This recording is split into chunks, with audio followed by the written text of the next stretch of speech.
ప్రభగ చావే ఎదురుగా అయినా అదరని ధైర్యంలా లక్ష్యం మరువక పంతం విడువక యుద్ధం గెలిచెను సైన్యంలా కార్యకర్తల త్యాగాలే మన గెలుపుకి మార్గాలే ఏమిచ్చిన నీ రుణముని తీర్చేది లేదే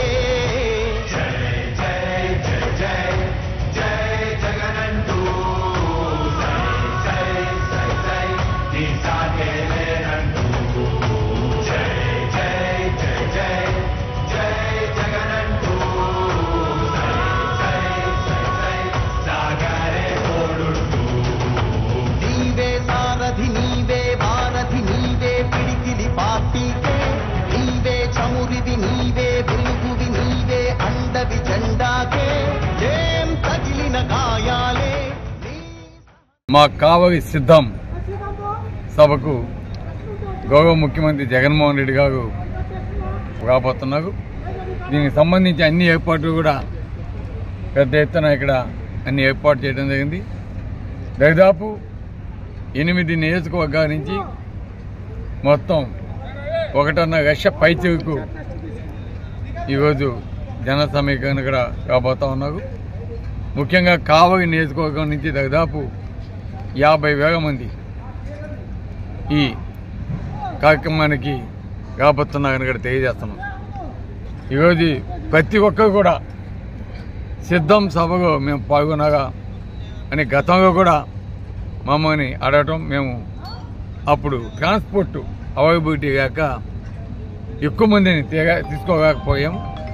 ఈరోజు మాకు ఒక మంచి అవకాశం కావలి నియోజకవర్గ ప్రజలందరూ ఇక్కడ మన కావలిలో గతంలో ఎన్నడూ లేని విధంగా ఒక చరిత్ర సృష్టించే విధంగా ఈరోజు ఈ సభ ఇక్కడ నిర్వహించడం, ప్రజలంతా కూడా ఎంతో ఉత్సాహంగా ఈరోజు ఆ సభకి స్వచ్ఛందంగా మేమంతా కూడా వస్తాము, మమ్మల్ని తీసుకోమని అడగడం నిజంగా చాలా సంతోషం. ఈరోజు జగన్మోహన్ రెడ్డి గారు ముఖ్యంగా ప్రజలకు చేసిన మంచి పనులు, పేద ప్రజలకి ఇచ్చిన హామీలన్నీ కూడా నెరవేర్చడం, అదేవిధంగా ముఖ్యంగా ఈరోజు అక్క చెల్లెమ్మకి సంబంధించి ఒక బిడ్డని చదివించేదానికి జగన్మోహన్ రెడ్డి గారు తీసుకున్న నిర్ణయాలు, రైతాంగానికి సంబంధించి పాడి పంటకు సమృద్ధిగా పండేదానికి సంబంధించిన నిర్ణయాలు, అదేవిధంగా ఆరోగ్యానికి సంబంధించి గ్రామాల్లో ఆరోగ్య సెంటర్స్ పెట్టడం, ఇవన్నీ కూడా ఈరోజు ప్రజలకి నచ్చాయి. కాబట్టి ఈరోజు ప్రజలంతా కూడా ఒకటే కోరుకుంటున్నారు, జగన్మోహన్ రెడ్డి గారు మళ్ళా ఈ రాష్ట్రానికి ముఖ్యమంత్రి కావాలి. తప్పకుండా జగన్మోహన్ రెడ్డి గారు ముఖ్యమంత్రి అయితే ఒక పక్క సంక్షేమంతో పాటు అభివృద్ధి కార్యక్రమాలు కూడా జరుగుతాయనే నమ్మకంతో ఈరోజు ప్రజలంతా, రాష్ట్ర ప్రజలంతా కూడా ఉన్నారు. అదేవిధంగా మా కావలి నియోజకవర్గ ప్రజలంతా కూడా ఈరోజు జగన్మోహన్ రెడ్డి గారు ముఖ్యమంత్రి అయిన తర్వాత ఈరోజు ఒక రామాయపట్నం పోర్టు మన కావలికి కావటం, అదేవిధంగా ఫిషింగ్ హార్బర్ కంప్లీట్ కావటం, అదేవిధంగా కొన్ని ప్రాజెక్ట్స్ స్టార్ట్ అయ్యి ఉండటం, ఇవన్నీ కూడా నిజంగా చాలా సంతోషపడుతున్నారు. జగన్మోహన్ రెడ్డి గారు మళ్ళా ముఖ్యమంత్రి చేసుకోవాలి. ఏవైతే పెండింగ్ ప్రాజెక్ట్స్ ఉన్నాయో అవన్నీ కూడా కంప్లీట్ చేసుకునే దానికి తప్పకుండా వైఎస్ఆర్ కాంగ్రెస్ పార్టీకి మేమంతా కూడా మళ్ళా అధికారం వచ్చేగాక కావలి నియోజకవర్గంలో కూడా మీకు ఎంట ఉండి మిమ్మల్ని గెలిపిస్తామని చెప్పడం నిజంగా చాలా సంతోషాన్ని కూడా తెలియజేస్తున్నాం.